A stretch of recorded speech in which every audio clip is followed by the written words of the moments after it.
el caso de la denuncia de Centrum, ¿tendría algo que decir de repente, usted aclarar? Y creo que no hay cabida para gente pues que es ociosa, que gente que no trabaja, ¿no? Y, mire, yo tengo 73 años de edad y estoy parado acá desde las 5 de la mañana. ¿No? Hay gente que a las 3 de la tarde está cansada y quiere irse a su casa a dormir, ¿no? En Perú, mientras la gente no se ponga a trabajar, y no hay que fomentar a los ociosos, porque ustedes le están dando cabida a gente pues ociosa que de alguna manera le ha sacado la vuelta al sistema, y yo no tengo nada que ver con eso. El sistema es muy simple, hay un contrato laboral, si el contrato laboral se incumple, pasa pues a la parte laboral de la universidad, y la parte laboral de la universidad maneja a sus abogados, que nosotros no tenemos nada que ver con eso. Pero hay contratos laborales y contratos laborales. Y lo que ayer discutíamos aquí con la periodista Laura Grados de Útero.p era que justamente analizando los contratos laborales que se establecían en Centrum o que se firmaban por los profesores de Centrum, había una cláusula un tanto abusiva, podríamos decir. Abusiva porque suponía que el profesor dictara una cantidad o lo comprometía a dictar determinadas horas de sesiones, asesorías o lo que fuera, pero si el profesor no cumplía con estas sesiones, adquiría una deuda con Centrum. Estas horas no las decidía el profesor, las decidía un comité que estaba encabezado por el actual ministro de Salud y por, entre otros funcionarios o entre otros empleados, su cuñado.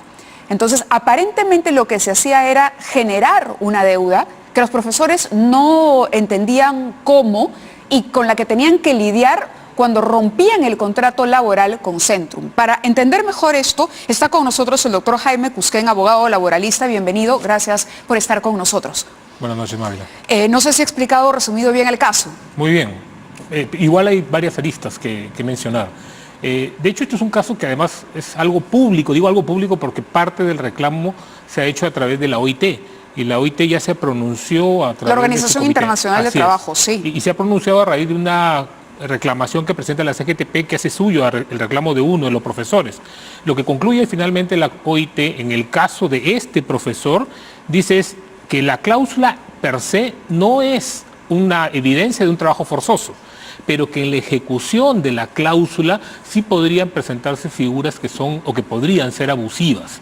Pero siendo consciente la OIT de que esto está judicializado, es decir, que hay profesores que han ido al Poder Judicial y han demandado, sí, lo que le dice al Estado peruano es interven, fiscaliza, define a nivel del Poder Judicial lo que finalmente el trabajador está reclamando, porque claro, la CGTP lo que también dice es, este es un proceso que está demorando mucho, entonces me está afectando a mí como organismo de protección de los trabajadores y obviamente al trabajador. Pero también a los trabajadores, porque entablar un juicio requiere de inversión, de tiempo, de energía, hay desgaste emocional por parte de los profesores. Yo le comentaba ayer y lo hacía aquí al aire, que yo he tenido la oportunidad de hablar con varios profesores y lo que ellos dicen es que realmente, bueno, confiaban en la buena fe al momento de firmar este contrato y que luego cuando iban a pedir los horarios o las horas para poder cumplir con lo que establecía su contrato, no los programaban.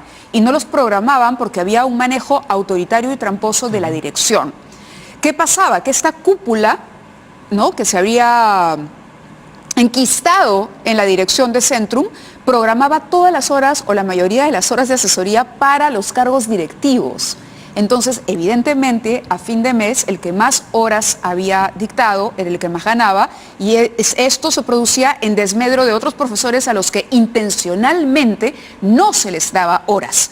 Ahí estaba, porque una pregunta que quedó ayer en el aire sobre este caso es ¿qué ganaba finalmente la dirección con esto? ¿No? Poner de mal humor a los profesores, abusar gratuitamente de ellos, ¿para qué? Desprestigiar a Centrum, desprestigiar a la Universidad Católica y preguntando y entendiendo un poco más cuál es el proceso y la trampa que podríamos deducir, nos decían, no, es que se programaban todos. El propio ministro de Salud, tengo entendido, decía que él, por un tema de control de calidad, debía estar presente en la sustentación de todas las tesis, por un tema de control de calidad. Entonces, él mismo se ponía, yo tengo que supervisar todas las tesis. A fin de mes, pues era el único que había cobrado por sesión, ¿no? Entonces, los profesores veían otra oportunidad laboral y al momento que rompían el contrato o que decían, me voy, sí, pero nos debes 60 y tantos millones de soles. ¿Un profesor universitario puede llegar a deber tanto? Eso no es... inaudito, por lo menos. La otra parte de la historia, porque la primera que comentaba es lo de la OIT, donde hay un informe que es público, la otra parte de la historia es qué ha hecho cada profesor con su reclamo. Y entendemos, porque aparentemente en los medios ya se ha digamos, dicho cuál es la problemática general, que varios de ellos han ido al Poder Judicial a reclamar. Sí, y en muchos casos han ganado en primera instancia. ¿Qué es lo que está en discusión en este momento? Digo como problemática general, es si efectivamente la universidad hizo bien en ejecutar esta cláusula de la manera como lo hizo. Correcto. Entonces, ¿qué es lo que tiene que hacer un demandante en una situación como esta? Probar que estuvo disponible. O sea, que cumplió con su jornada, que fue a la universidad, que dictó las clases que le programaron, que hizo la consultoría que le programaron, que hizo la investigación que le programaron. Y de parte de la universidad, si considera que eso no fue así, va a tener que acreditar que, no obstante que le pidió que haga todas esas horas, no las hizo. Eso es lo que está en discusión al final, porque decir en este momento que la cláusula es abusiva o ilegal, no lo es. Ya la misma OIT ha dicho, no es la cláusula en sí ilegítima, es en la medida que no está prohibido se puede pactar así. Lo que sí podría ser abusivo es cómo ejecuto. Y cómo ejecuto es cómo pido al trabajador que recupere o cómo le pido que acepte la deducción de su liquidación de beneficios sociales. Ahora, eso se tiene que analizar en cada caso en concreto. Por eso es que la otra parte de la historia es ver qué es lo que ha hecho cada profesor ante el Poder Judicial. O sea, qué medios probatorios ha presentado, qué medios probatorios ha presentado la universidad en cada caso. Que podremos estar ante una problemática general, pero con aristas en cada caso. ¿Qué pasa en el caso de los correos intimidatorios? Porque yo he visto los fallos a favor de algunos profesores en primera instancia, incluso se dispone una indemnización porque se reconoce que hay un tiempo y que hay un agotamiento emocional. Póngase en el lugar de un profesor que llega a su casa, que vive de la docencia universitaria, que sabemos no es pues precisamente que acá los profesores cobren sueldos millonarios, y de pronto se encuentra con un expediente de este tamaño y con una demanda que además está avalado o está hecha por la universidad, porque las demandas incluso no salían por Centrum, sino eran redactadas por un bufete de abogados, por un despacho de abogados que trabaja con la Universidad Católica. Entonces uno entra en un estado nervioso tremendo, ¿no? Yo he visto los fallos, como le digo, y dicen, incluso se reconoce pagarle sus derechos laborales, pero también una indemnización. Esto está por ratificarse, ¿no? Pero además el tema pasaba por la ética y por la moral también. Un correo intimidatorio del director general de Centrum, donde se presiona y se dice, me debes, me debes, me debes, en un lenguaje, como ha dicho la Defensoría Universitaria, intimidatorio, ¿eso tiene algún valor judicial o no? Todos los medios probatorios que presenten las partes podrían ser validados. Un correo electrónico, de hecho, puede ser una prueba.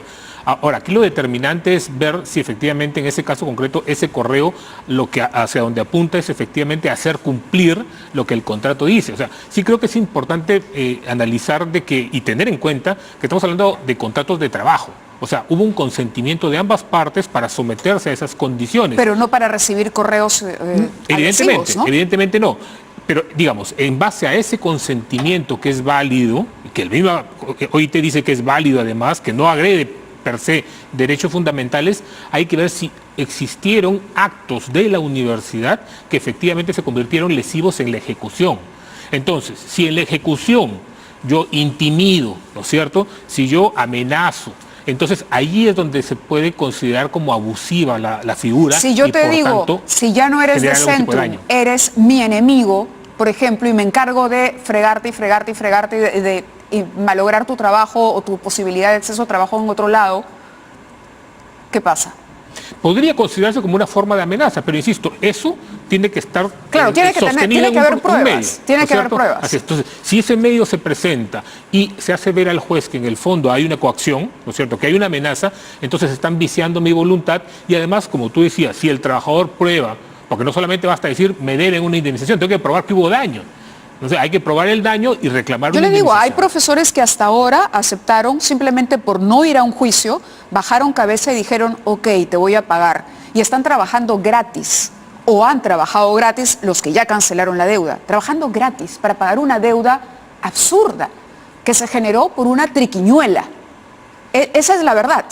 Y la justicia, bueno, supongo que sabrá evaluar, ponderar las pruebas, como usted dice, hay que ajustarnos a derecho, pero también tengo entendido que es un grupo grande de profesores que están buscando una representación legal y nosotros estaremos atentos al desarrollo de este caso porque este es un ejemplo, pero se deben replicar muchos otros en el país. Eso es lo que habría que definir y creo que el Poder Judicial, ya que tiene a cargo cada uno de estos procesos, tiene que tomar una posición final. O sea, mientras no tengamos un pronunciamiento, por ejemplo, de la Corte Suprema que defina la posición respecto a un caso que sirva de precedente para los otros, no podríamos especular. Sí creo que podemos tener o hablar sobre los medios probatorios que se han presentado en un caso en particular, pero la doble instancia es una garantía constitucional y la independencia del Poder Judicial lo que nos dice es que no podemos, primero, definir lo que el Poder Judicial tiene que definir y segundo, aun cuando lo define en primera instancia, habrá otra instancia y podemos llegar a la Corte Suprema para que tome posición sobre Muy bien, el caso. vamos a estar atentos entonces a eso, siguiendo el tema. Por supuesto, nosotros reiteramos nuestra invitación al ministro de Salud para venir